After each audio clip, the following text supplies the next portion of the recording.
Karanam wide I ఛానల్లోకి మిత్రులందరికీ స్వాగతం. తెలంగాణ రాష్ట్ర ఉప ముఖ్యమంత్రి ఆర్థిక శాఖ మంత్రి మల్లు భట్టి విక్రమార్క గారికి బహిరంగంగా చేసే విజ్ఞప్తి ఇది. భట్టి విక్రమార్క గారికి ముందుగా నమస్కారం.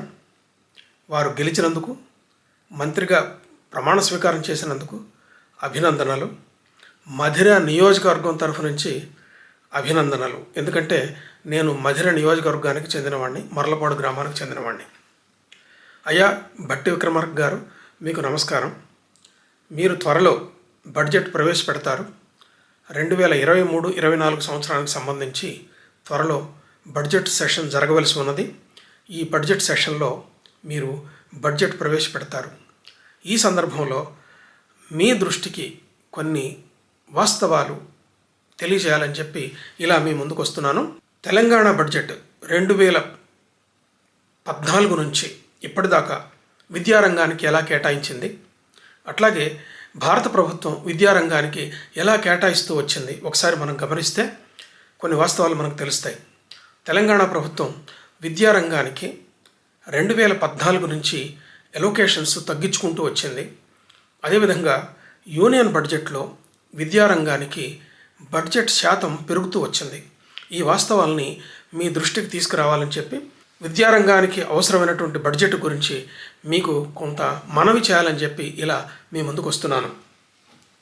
తెలంగాణ ప్రభుత్వం 2014-15 ఆర్థిక సంవత్సరంలో తెలంగాణ విద్యారంగానికి 10.89% బడ్జెట్ని కేటాయించింది. అదే 2015-16లో 9.69గా తగ్గింది. 2016-17లో విద్యారంగానికి కేటాయించిన బడ్జెట్ 8.23కు తగ్గింది. 2017-18లో విద్యారంగానికి కేటాయించిన బడ్జెట్ 8.4కు తగ్గింది. 2017-18లో 8.49 ఉంటే 18-19లో 7.61కి తగ్గింది. ఈ విధంగా 2019-20 ఆర్థిక సంవత్సరంలో 6.76కి తగ్గింది. 2020-21లో 6.69గా ఉన్నది. అట్లాగే 2021-22లో 6.78% విద్యారంగానికి తెలంగాణ ప్రభుత్వం బడ్జెట్ కేటాయించింది. చివరిగా 2020-23లో తెలంగాణ ప్రభుత్వం 6.24% బడ్జెట్ని విద్యారంగానికి కేటాయించింది.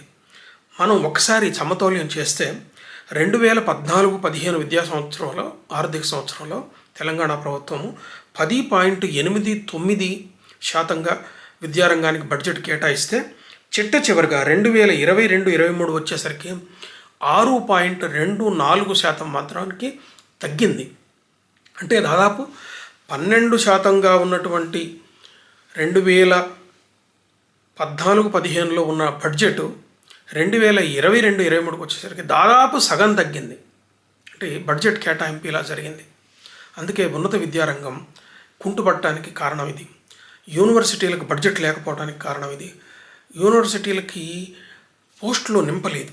2014 నుంచి దాదాపు 15 సంవత్సరాలుగా తెలంగాణలోను ఆంధ్రప్రదేశ్లో ఉన్న యూనివర్సిటీలు అన్నింటిలో కూడా పోస్టులు ఖాళీగా ఉన్నాయి. ఇంతకు ముందు కూడా నేను ముఖ్యమంత్రి గారి దృష్టికి ఈ విషయాన్ని తీసుకురావడానికి ప్రయత్నం చేశాను. ఇప్పుడు మీ దృష్టికి తీసుకొచ్చేది ఏమిటంటే బడ్జెట్ కేటాయింపులు ఎలా జరుగుతూ ఉన్నాయి, ఎలా జరుగుతూ వచ్చాయని చెప్పి మీ దృష్టికి తీసుకురాదలుచుకున్నాను. ఇదే సందర్భంలో మనం యూనియన్ బడ్జెట్ని ఒకసారి పరిశీలన చేసినట్టయితే సెంట్రల్ బడ్జెట్ విద్యారంగానికి 2013-14లో 12.9% కేంద్ర బడ్జెట్లో విద్యారంగానికి కేటాయించారు. 2014-15లో దానికంటే దాదాపు 5-6% పెరిగింది. 2013-14లో 27,656 కోట్ల రూపాయలని విద్యారంగానికి కేటాయిస్తే 2014-15లో 55,115.1 కోట్ల రూపాయలని విద్యారంగానికి కేటాయించారు. అంటే దాదాపు డబుల్ అయిపోయింది, డబుల్ అమౌంట్ వచ్చింది. కానీ అది 13-14-15% వరకు ఉంటుంది. అట్లాగే 2016లో 15.81% విద్యారంగానికి కేటాయించింది సెంట్రల్ బడ్జెట్. అట్లాగే 2017లో 16.64%, యూనియన్ బడ్జెట్లో విద్యారంగానికి కేటాయించారు. 2018లో 16.73% విద్యారంగానికి కేటాయించారు. 2019లో 16.54% కేటాయించారు. చివరిగా మనం ఒకసారి గమనిస్తే 2020లో 16.54% కేటాయించారు. లేటెస్ట్గా 23-24లో ఇటీవలి బడ్జెట్లో అంతకంటే ఎక్కువగా కేటాయించారు. దాదాపు ఒక 5% ఇంక్రీజ్ మనకి కనపడింది. దీన్ని బట్టి మనం చూస్తే మనకి విద్యారంగానికి కేంద్ర ప్రభుత్వము బడ్జెట్ని పెంచుకుంటూ వచ్చింది. మరి తెలంగాణ ప్రభుత్వం బడ్జెట్లో తగ్గించుకుంటూ వచ్చింది. విద్యారంగానికి బడ్జెట్ కాలక్రమేణా పెరగవలసినటువంటి అవసరం ఉన్నది. అట్లాగే ప్రైవేటు యూనివర్సిటీలు పెరగడం, ప్రభుత్వ యూనివర్సిటీలకి బడ్జెట్ తగ్గడం, ప్రభుత్వ యూనివర్సిటీల్లో పోస్టులు నింపకపోవటం, ఇది చాలా పెద్ద ప్రగతి నిరోధకం అవుతుంది. అట్లాగే ఇవాళ వచ్చినటువంటి వార్తల్లో తెలిసింది ఏంటంటే తెలంగాణ ప్రభుత్వం త్వరలో ఒక కొత్త చట్టం తీసుకొచ్చి ప్రైవేట్ విశ్వవిద్యాలయాల్లో రిజర్వేషన్లు ప్రవేశపెట్టాలని చెప్పి నిర్ణయం తీసుకున్నారని చెప్పి ఇవాళ వార్తల్లో వచ్చింది. ఇది ఆహ్వానించదగిన పరిణామం. తెలంగాణ ప్రభుత్వాన్ని మిమ్మల్ని తప్పనిసరిగా అభినందించవలసి ఉన్నది. ఎందుకంటే ప్రైవేట్ విశ్వవిద్యాలయాల్లో రిజర్వేషన్లు లేకపోతే అది చాలా సమాజంలో చాలా అవకతవకలకు దారితీస్తుంది, అంటే అసమానతలకు దారితీస్తుంది. విద్యారంగంలో ప్రైవేటు విశ్వవిద్యాలయాల్లో రిజర్వేషన్ లేకపోతే జరిగే పరిణామం ఏంటంటే కేవలం ఉన్నత కులాల వాళ్ళు మాత్రమే ఆ విద్యకు అర్హులవుతారు. అట్లాగే ప్రైవేటు విశ్వవిద్యాలయాల్లో ఫీజులు అధికంగా ఉండటం వల్ల, వాటి మీద రెగ్యులేషన్ తక్కువగా ఉండటం వల్ల సంపన్నులు మాత్రమే విద్యని అందుకునేటటువంటి అవకాశం ఉంటుంది. పేదవాళ్ళు అక్కడికి పోయే అవకాశం ఉండదు. ఇది సమాజానికి గొడ్డల దెబ్బ అవుతుంది. అంతేకాదు, ప్రభుత్వ అధీనంలో ఏ ప్రైవేటు విశ్వవిద్యాలయమైనా ప్రభుత్వ అధీనంలో ప్రభుత్వ నియమాల ప్రకారం పనిచేయాల్సి ఉంటుంది. ప్రభుత్వ విశ్వవిద్యాలయాల్లో ఒక నియమం, ప్రైవేటు విశ్వవిద్యాలయాల్లో మరొక నియమం ఉండరాదు. ప్రభుత్వ విశ్వవిద్యాలయాల్లో ఏ విధంగా అయితే రిజర్వేషన్లు పాటిస్తున్నారో, ఏ విధంగా అయితే ఆచార్యులను భర్తీ చేస్తున్నారో, అదేవిధంగా ప్రైవేట్ యూనివర్సిటీల్లో కూడా భర్తీ చేయాలి. యూజీసీ నియమాల ప్రకారం ప్రైవేట్ యూనివర్సిటీల్లో కూడా ఆచార్యులకు జీతాలు ఇస్తేనే వాళ్ళు ఆ స్థాయిలో పనిచేయగలుగుతారు. అప్పుడు క్వాలిటీ ఎడ్యుకేషన్ ఇవ్వటం అన్నది సాధ్యమవుతుంది.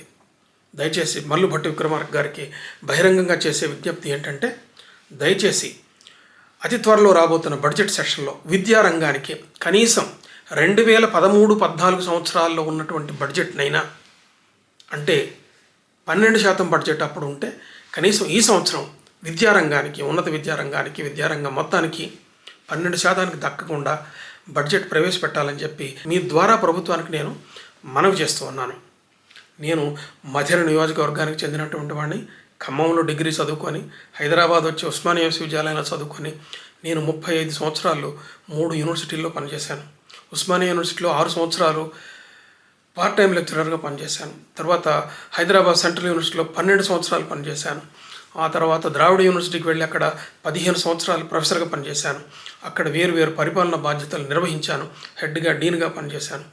ఆ తర్వాత హైదరాబాద్ సెంట్రల్ యూనివర్సిటీకి మళ్ళీ వచ్చి అక్కడ నేను విజిటింగ్ ప్రొఫెసర్గా మళ్ళీ 2.5 సంవత్సరాలు పనిచేశాను. ప్రస్తుతం కూడా తెలుగు విశ్వవిద్యాలయంలో ఎంఏ తెలుగు విద్యార్థులకు అడ్జంక్ట్ ప్రొఫెసర్గా సేవలు అందిస్తూ ఉన్నాను. నాకున్న 35 ఏళ్ల పైబడి అనుభవంతో విద్యారంగాన్ని ప్రోత్సహించవలసిందిగా నేను ప్రభుత్వాన్ని కోరుతూ ఉన్నాను. ముఖ్యంగా మా నియోజకవర్గానికి చెందిన మీకు మళ్ళీ ఒకసారి అభినందనలు తెలియజేస్తూ బడ్జెట్ని 12% తగ్గకుండా ప్రవేశపెట్టాలని చెప్పి మనవి. నిజానికి బడ్జెట్ కేటగిరీలను విద్యాశాఖకి సంబంధించి విద్యాశాఖ వాళ్ళు తయారు చేస్తారు, మీకు అందిస్తారు. కానీ మీరు దీన్ని దృష్టిలో పెట్టుకొని చేయవలసిందిగా మనవి. ఉంటాను. నమస్కారం.